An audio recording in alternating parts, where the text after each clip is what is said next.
వ్యాసాయ భవనాశాయ శ్రీశాయ గుణరాశయే హృద్యాయ శుద్ధ విద్యాయ మధ్వాయ చ నమో నమః. భాగవతము సమాప్తికి వచ్చినా ఇంకా మనం ప్రారంభంలో ఉన్నామంటే అది ఎంత చెప్పినా తరగదు. చెప్తుంటే ఈ సంవత్సరం ప్రారంభిస్తే మీరందరూ ఉండే ఓపిక ఉంటే వచ్చే సంవత్సరం వరకు చెప్పినా కొంతవరకు అవుతుంది. అది సరే అంటే ఈ భాగవతము ఈ సంవత్సరం ఇంత, ఇలాగా కొన్ని సంవత్సరాలు అయితే పూర్తిగా చేయవచ్చు.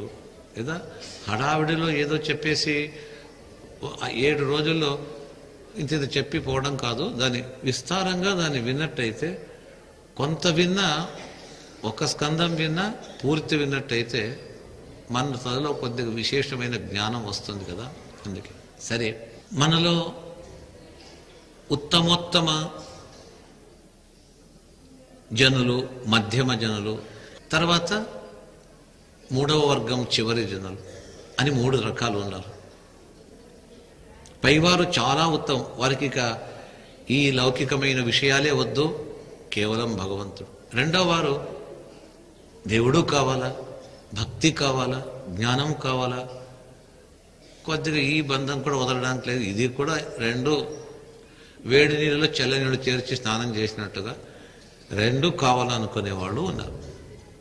కొందరు కొద్దిగా ఎప్పుడో కాసేపు బుద్ధి పుట్టినప్పుడు కొద్దిగా ప్రవచనం విని ఎప్పుడైనా దేవాలయానికి వెళ్ళి ఏదో ఒకటి చేసి మిగతాదంతా కూడా ఈ వాక్య ప్రపంచ వాక్య భోగాల్లోనే ఉండేవాళ్ళు. 3 రకాల వాళ్ళు ఉన్నారు. ఈ మొదటి రకం వాళ్ళు ఏ విధంగా ఉంటారనే దాన్ని, ఆ అంశాన్ని మాత్రము శుక మహర్షి పరీక్షిత్ రాజుకు చెప్తూ మళ్ళా చెప్తూ ఉన్నారు. ఏ మనిషికి చివరి కాలం వస్తుందో ఆ సమయంలో అంత వదిలిపెట్టి తను ఏం చేయాలో అనే విషయాన్ని ఇంతవరకు నేను చెప్పాను.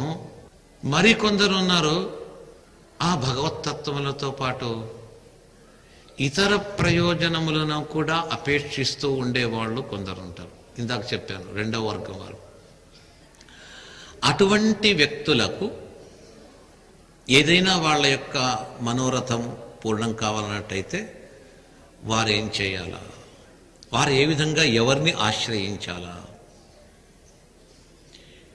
ఎవరిని ఆశ్రయించి ఏ వ్యక్తిని పూజిస్తే, ఏ వ్యక్తిని ధ్యానిస్తే ఏ ప్రయోజనము కలుగుతుంది అనేదాన్ని కూడా శుక మహర్షి పరీక్షిత్ రాజుకు ముందే చెప్తున్నారు. బ్రహ్మవర్చస కామస్తు యజేత బ్రహ్మణస్పతిం ఇంద్రం ఇంద్రియ కామస్తు ప్రజాకామం ప్రజాపతి అని చెప్తున్నారు. బ్రహ్మవర్చస కామస్తు, బ్రహ్మవర్చస్సు ఎవరికైనా మంచి వర్చస్సు కావాలి. బ్రహ్మజ్ఞానం వేరే, వర్చస్సు వేరే. అయితే జ్ఞానం బాగా, బ్రహ్మజ్ఞానాన్ని బాగా పొందినటువంటి వ్యక్తికి కూడా బ్రహ్మవర్చస్సు వస్తుంది. ఎంత అనుష్ఠానము, జపము, తపస్సు చేసిన వాళ్లకు కూడా ఆ ముఖములో ఒక వర్చస్సు అనేది వస్తుంది. బ్రహ్మజ్ఞానం వల్ల వస్తుంది, ఏదైనా ఉపాసన చేయడం వల్ల కూడా మొత్తానికి దైవానుకూలంచే బ్రహ్మవర్చస్సు వస్తుంది. వర్చస్సు వేరే, అందము వేరే. అందంగా ఉండే వాళ్ళందరికీ వర్చస్సు ఉంది అని మాత్రం తెలుసుకోకూడదు. అది స్త్రీలకు కావచ్చు, పురుషులకు కావచ్చు.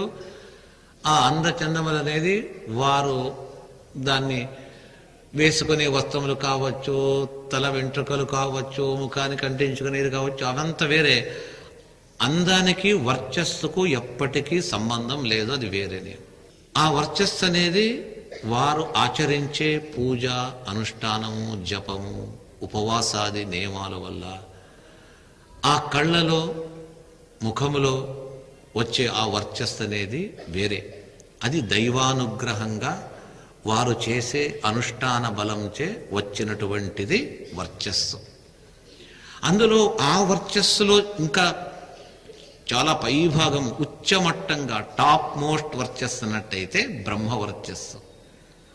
అది కేవలము దైవానుగ్రహం, దేవతల అనుగ్రహం, మనం చేసే సత్కార్య కార్యాలు, జపతపానుష్ఠానాలు అనుకోండి. అది ఎవరిని ఆరాధించాలా? బ్రహ్మణస్పతిం అంటే బ్రహ్మణస్పతి అంటే వేదములకు అధిపతి. ఎవరు? బ్రహ్మ.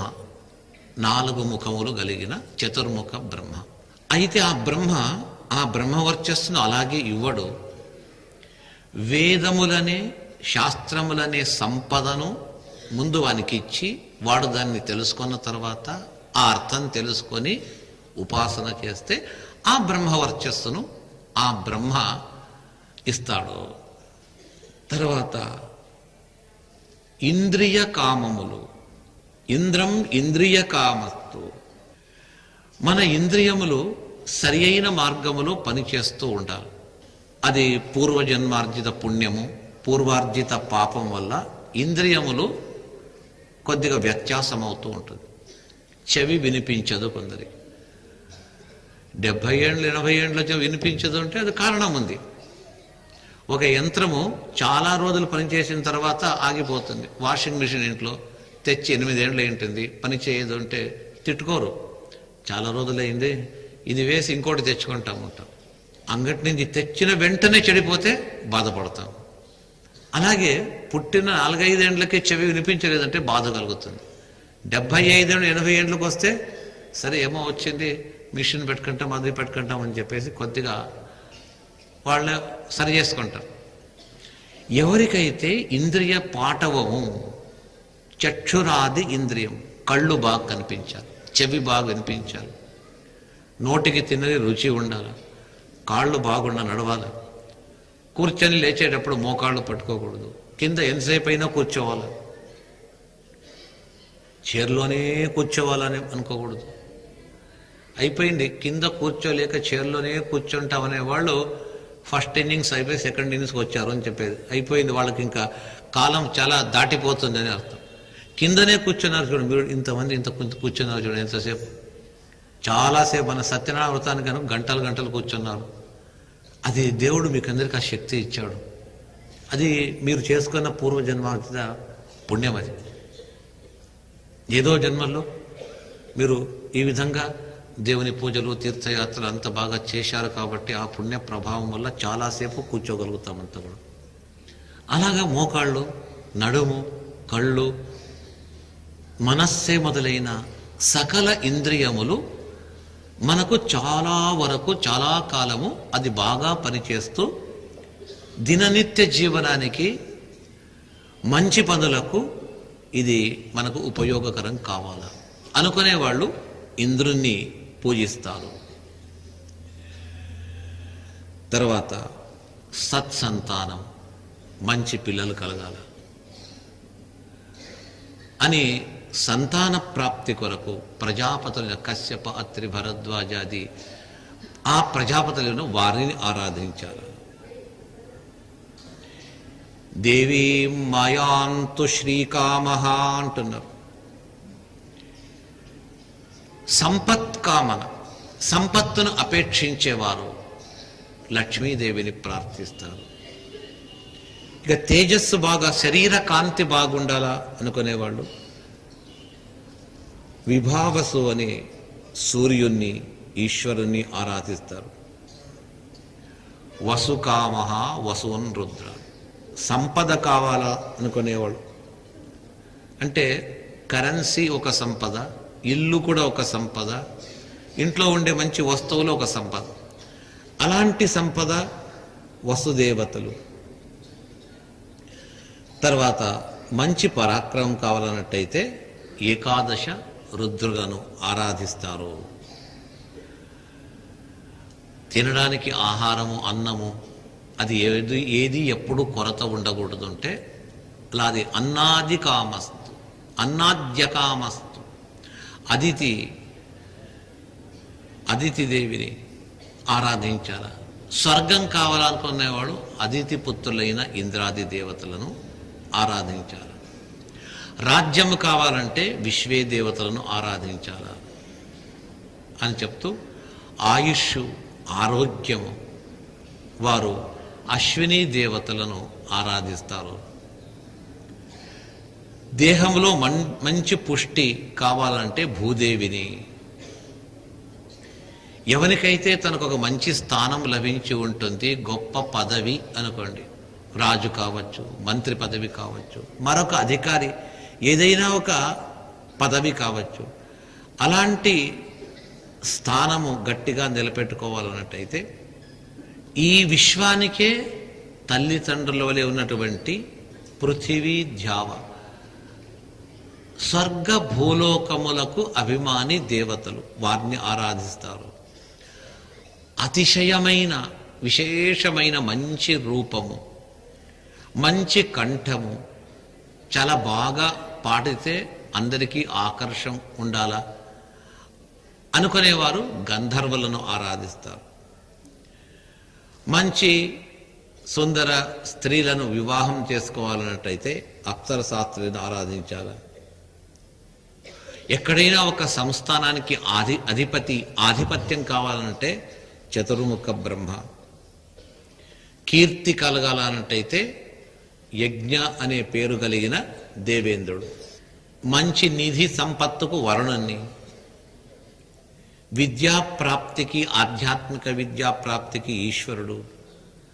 దాంపత్య జీవనము సుఖంగా ఉండాలన్నట్టయితే పార్వతీ పరమేశ్వరులను.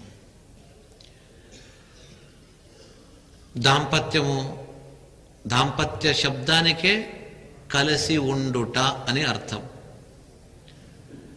పేరుంది, అర్థం లేదు.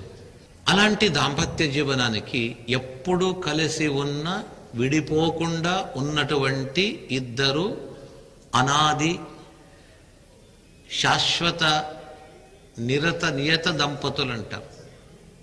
వారు పార్వతీ పరమేశ్వరుడు, ఉమామహేశ్వరులు.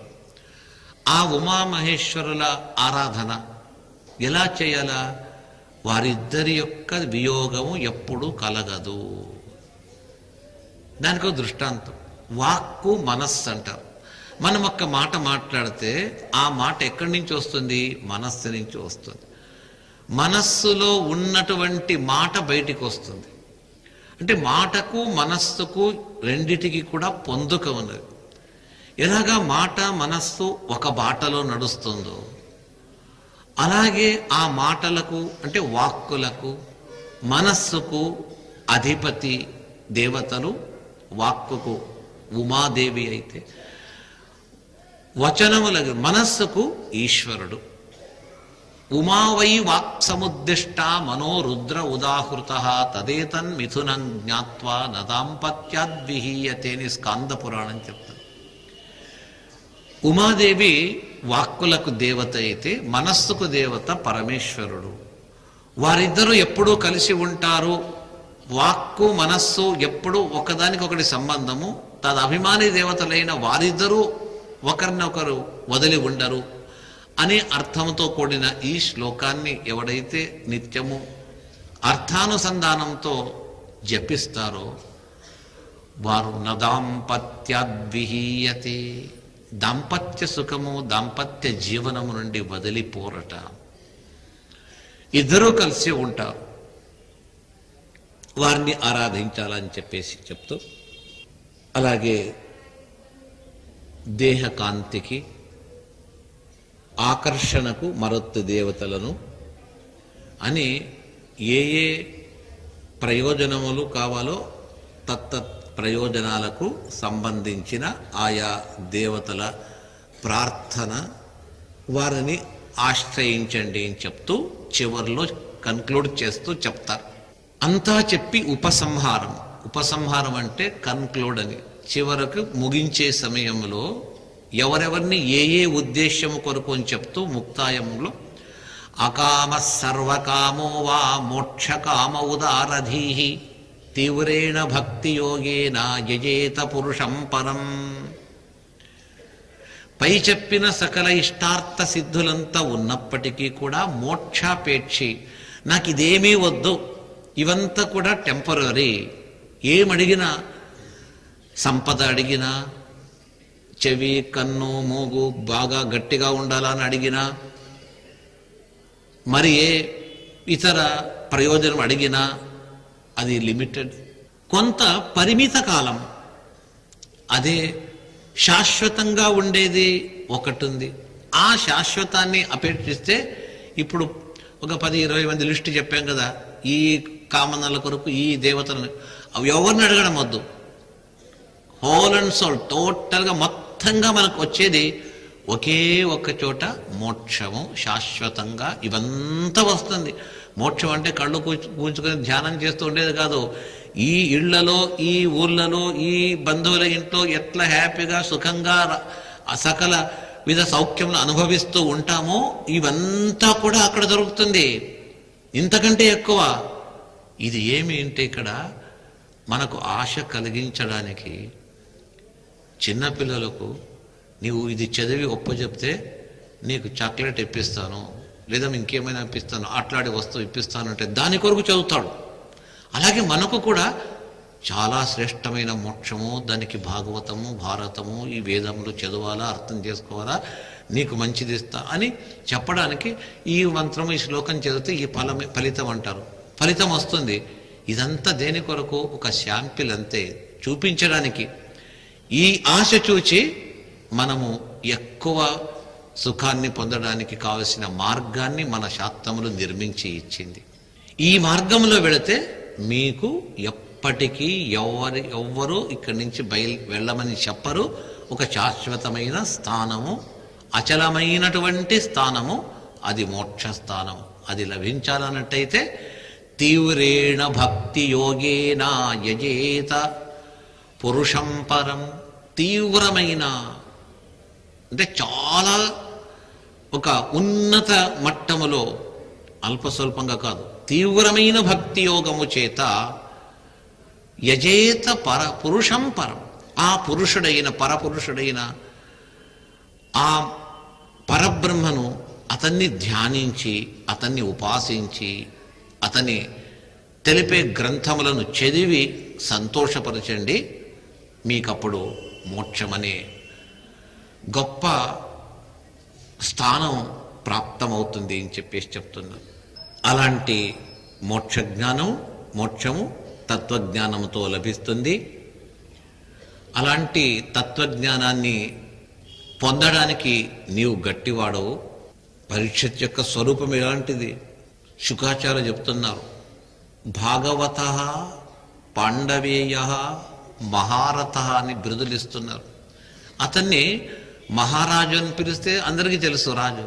పాండవేయ, పాండవ వంశ సంజాతులు, పాండవ కుల వర్ధనుడు, ఇది అర్థమవుతుంది. అవి చెప్తూ దాని మధ్యలో భాగవత అన్నారు. మహారాజుని చెప్పడము, చక్రవర్తిని చెప్పడము సర్వసాధారణ శబ్దాలు. ఈ రాజుకు మరొక గొప్ప పేరు ఇస్తున్నారు, సవై భాగవతో రాజా. భాగవతుడు అంటే భగవద్భక్తుడు. అది చిన్న అల్ప స్వల్ప భక్తి ఉండేవారికి ఆ పదం వాడరాదు. ఇప్పుడు కొన్ని పదవులు ఇస్తారు కదా, పద్మశ్రీ అంటారు, పద్మభూషణ్ అంటారు, డాక్టరేట్ అంటారు. ఈ డాక్టర్, యాక్టర్ అంతకంటే పద్మశ్రీ ఏమేముందో ఆ బిరుదులు, అది ఎవరికి దారిలో పోయేవానికి, 2వ క్లాస్ చదివిన వానికి, 10th ఫెయిల్ అయిన వాడికి కూడా పద్మశ్రీ ఇస్తారా ఎవరైనా? ఏదైనా ఎక్స్ట్రాడినరీ, ఒక మంచి, ఏదో ఒక విషయంలో అది ఒక అసాధారణమైనటువంటి ప్రజ్ఞ ఉన్నప్పుడు మాత్రమే ఈ పద్మశ్రీ, పద్మవిభూషణ, డాక్టరేట్ ఇస్తారు. అలాగే భాగవత అంటే అల్పస్వల్పమైన భక్తి ఉండేవాళ్ళు కాదు, నిండుకుండా, నిండినటువంటి మన మనస్సు అనే పాత్రలో స్వల్పమైన స్థలం లేకుండా ఆ భక్తి జ్ఞానము నిండి ఉంటే వారిని భాగవతులని పిలుస్తా.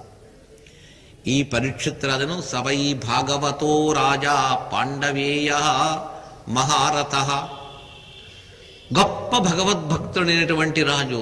సాధారణ రాజులు చాలామంది ఉన్నారు, అయితే ఈ రాజు అలాంటి వాడు కాదు. పాండవ వంశ సంజాతుడు అని ఇంకొక బిరుదిస్తున్నారు.